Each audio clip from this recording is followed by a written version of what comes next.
بسم اللہ الرحمن الرحیم۔ السلام علیکم ورحمۃ اللہ وبرکاتہ۔ حضرت عقبہ بن حارث رضی اللہ عنہ سے روایت ہے کہ میں ایک دفعہ نبی کریم صلی اللہ علیہ وسلم کے ساتھ عصر کی نماز ادا کر رہا تھا مدینہ منورہ کی کسی مسجد میں۔ تو نماز ختم ہوتے ہی نبی کریم صلی اللہ علیہ وسلم فوراً اپنے کسی بیویوں کے حجرے کی طرف تشریف لے گئے۔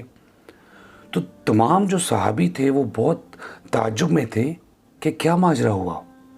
جب نبی کریم صلی اللہ علیہ وسلم واپس تشریف لائے تو آپ نے جب صحابہ کرام کو دیکھا تو فوراً فرمایا کہ میرے پاس ایک سونے کا ٹکڑا پڑا ہوا تھا، مجھے وہ یاد آ گیا اور میں نے اس بات کو ناپسند فرمایا کہ کہیں وہ مجھے اللہ کی یاد سے نہ روک دے، لہٰذا میں نے اسے تقسیم کرنے کا حکم دے دیا۔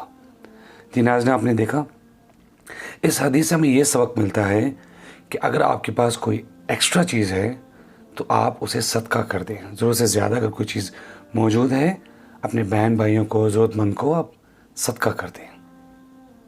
السلام علیکم ورحمۃ اللہ وبرکاتہ۔